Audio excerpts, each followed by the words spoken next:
For decades, Israel's been unique in the sense that we have barely had any relationship with our neighbors, and even the peace agreements we've had have been tenuous or cold at best.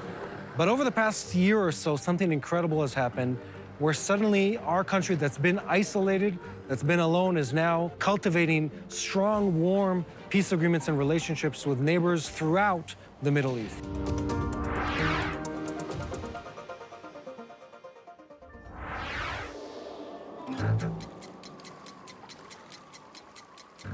The Middle East is a region that spans across most of Western Asia and North Africa.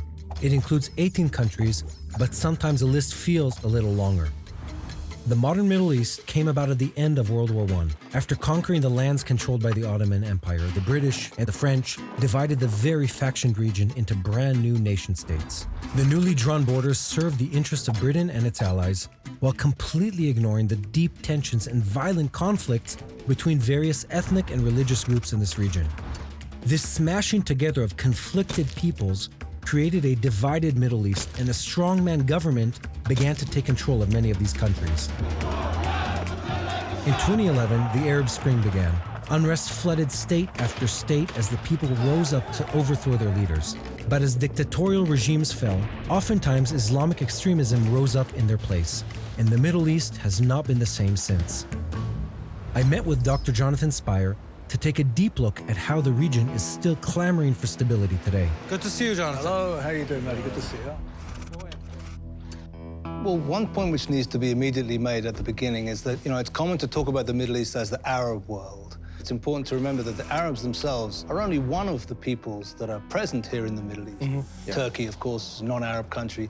Iran, non-Arab country. And, of course, there is Israel, the Jewish state. It's a complex mosaic of different languages, different traditions, and different peoples. Now, if we put on top of that the kind of geopolitical arrangements of, who's working with who, so to speak, I think that we can separate the region into a number of different power alliances. Firstly, you have an alliance of countries which are traditionally associated with the United States and with the West. The State of Israel, the Kingdom of Saudi Arabia, the Republic of Egypt, the United Arab Emirates, Bahrain, Kingdom of Morocco, Hashemite Kingdom of Jordan, and a number of others. This is one bloc. Now, I would say there are two others, and these two others are kind of anti-stability blocs, which are trying very hard to change or revolutionize the region. The most significant of those counter blocs is the one led by Islamic Republic of Iran. Lebanese Hezbollah, the Iraqi Shia militias, are basically creations of the Iranians, whose specialization is the creation and activation of proxy movements. So this is a gathering of countries whose intention is revolutionary in nature, whose intention is changing the balance of power in the region and becoming the key power in the Persian Gulf region, reaching the Mediterranean, tending to destroy Israel, developing a nuclear capacity for Iran in order to cover and ensure itself whilst it pursues that agenda. If you look at the stability level in the region, they're pretty much the last one standing. A whole number of countries have, astonishingly, over the last decade, effectively ceased to exist as countries. Iraq, Syria, Lebanon to an extent, Yemen, Libya also. The third bloc, which I wanted just to mention, is the bloc smaller, but I would say also profoundly significant, is the bloc of countries and movements aligned with the Republic of Turkey. The Emirate of Qatar in the Gulf, to a degree the Hamas movement, which rules Gaza, the government of Siraj down in Tripoli, in Libya also, the remnants of the Syrian rebels. You will very often find it is forces associated with one or another of these three major power blocs contesting, in a certain sense, the future of the region. Everything that was the natural construct of this region falls apart and goes back to being this at war, at tension kind of region. Yeah, I would say that at the root of all this is the failure of these states to successfully develop in an economic and societal way. So we've given a lot of attention to the negative things that have happened in this region, the instability, the wars. From where we're sitting today, a lot of positive things have been happening. It's important to remember that Israel, has come through this period of unrest or this period of instability. That's to say, Israel's one of the last men standing, so to speak, in a very profoundly shaken up, disrupted region. Here is a state which, for all its problems, and there are manifold problems, has a functioning economy, functioning armed forces, functioning borders, functioning economy and structure. So this gives Israel a great deal of potential attractiveness to partners in the region. As in what? As in we're positioned in a more powerful stance than we were before. Well, here's the thing, yeah, when everyone else has become shaken up and you're not shaken up, then you kind of, in a sense, by default become, of greater Higher significance. ranks, yeah. That old regional order always placed the Israeli-Palestinian conflict as the main disruptive element in the region. And it now seems to us pretty absurd to do that. Seems trivial. It seems trivial compared to 500,000 dead in Syria, and so on and so forth.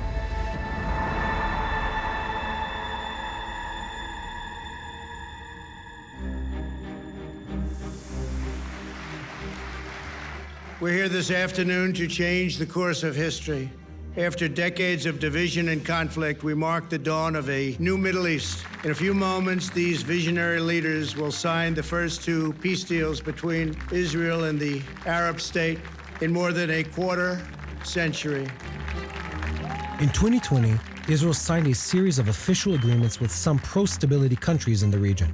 This day is a pivot of history, bringing hope to all the children of Abraham. First, it was the United Arab Emirates, then Bahrain, Sudan, Morocco, and Oman, and hopefully more will follow suit.